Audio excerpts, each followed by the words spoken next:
Today we're working on this F550 here. We're pulling this engine out to give it a reseal because it is a very, very leaky engine. It's leaking from pretty much every orifice on the engine it can leak from. We're going to pull this 6.7 out and completely reseal this. We're going to fix a few other things along the way. Here you can see the engine set up on our Norco engine stand. This is specifically made for the powerstroke engine. The other voice you'll hear today here with me is Jake. This is the first time we're doing a voiceover of a video. We're going to see how this goes here. But you see we're installing the valve covers here. We missed some footage on getting these valve covers cleaned up. Got some brand new injector grommets in it because, of course, they were leaking. On to our rear cover, getting that thing ready to go, is Trey. He's putting a rear cover gasket in it, and you can see my nappy-haired self cleaning the engine block. So hammer to install it with, got to use that. That's pretty mandatory, wouldn't you say, Jay? Yeah. Rear covers, rear main seals really aren't that notorious for leaking on the 6.7, but we already got this one out, so we are going to reseal it up. Only with age. Only with age, yeah. Only with age. Installing that rear main seal, we're going to give it a little bit of lubrication, even though the book tells us not to. A little lubrication can't help, but you'll see me installing this here with the special tool. This is a Rotunda special tool that's specifically made to install that 6.7 rear main seal. Expensive for no reason. What you just seen go on there is the tone wheel. That is a very, very important thing not to forget. Know a few people that have forgot to put those in. Usually the engine will not run without the crank tone wheel in. But you can see our lovely torque method there for the flex plate. And here's a little bit of a tricky part. We make it look real easy, but we're installing the front cover. And it's tricky because you have to line up the oil pump at the same time. You see my installation tool, my installation method here. So what do you think about the 6.7 powerstroke, Jake? There's a reason it's been produced longer than any other powerstroke.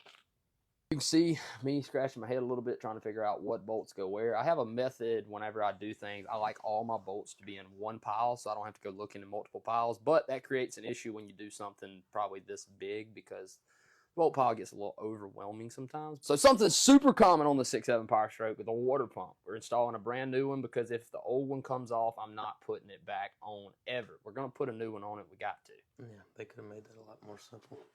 The water pump? Yeah, it didn't have to be that big.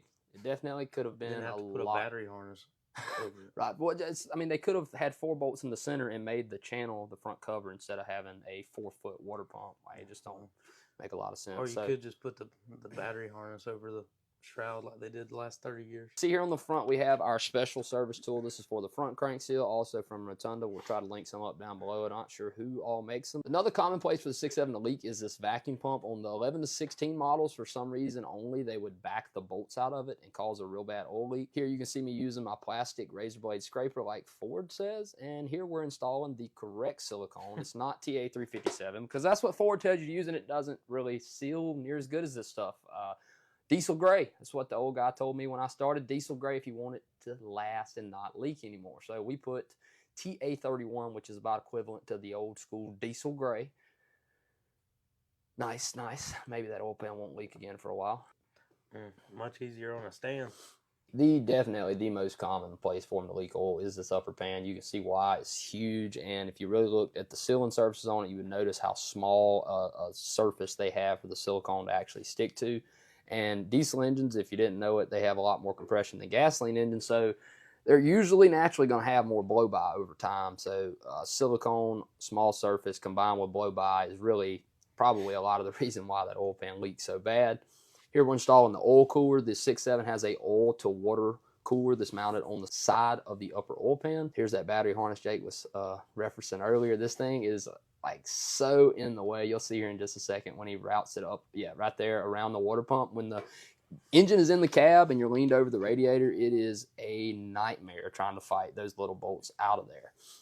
So definitely got to resell these injectors. I'd love to put some new ones in there, but unfortunately they are like $400-something a piece. So we're going to give them the old Reseal here with some new O-rings, some new copper washers, and hopefully they'll last another 200,000 miles maybe. How often do you think Trey keeps these injectors like I set them out of the truck? Probably not. Oh, you think he keeps them in line? I don't know. We hadn't had any check engine lights. I don't know. Trey is our little worker bee. He'll pull so many things off just because it looked like it was in his way, and then he'll look at me and say, I did what you told me to do.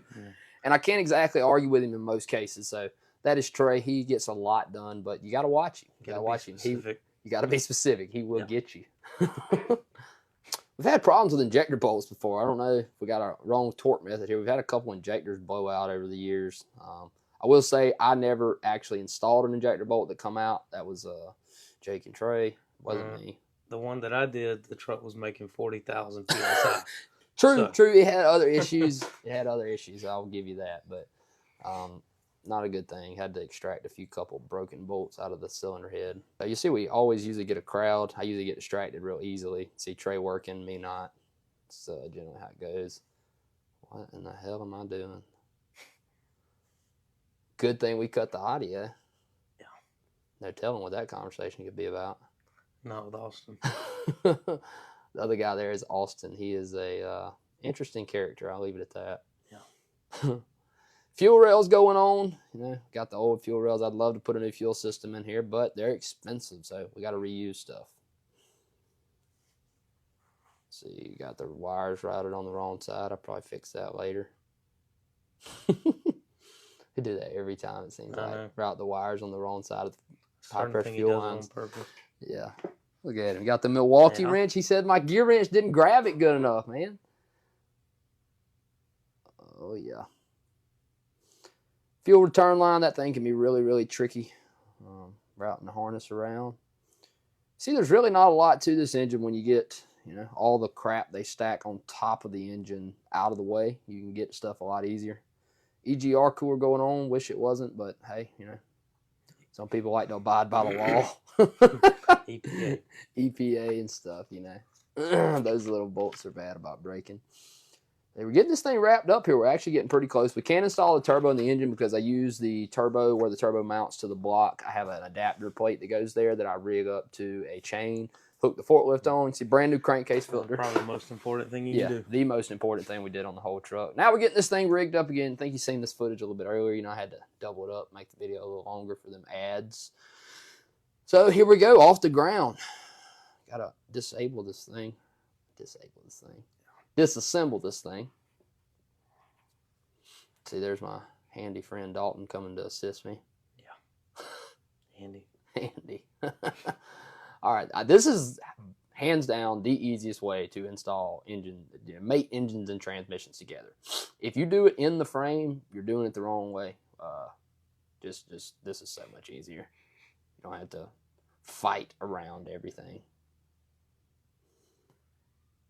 I ain't saying it's the fastest way by any means, but it's definitely a easier way and an easier method to make sure you get everything installed correctly. That's why I'd rather just spend the extra time that it takes to do it this way, and I can ensure that everything's clean and sealed properly before it goes back together.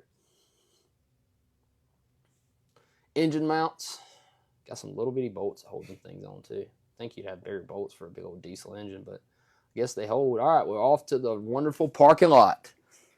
See our slag rock parking lot here. We don't have enough room in the shop, so sometimes we have to just install these things outside of the shop.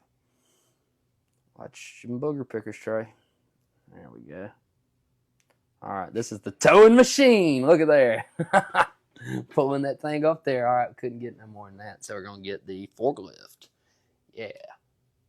Got to do some steering because, we don't have a steering wheel anymore. Yep. Coming right on in.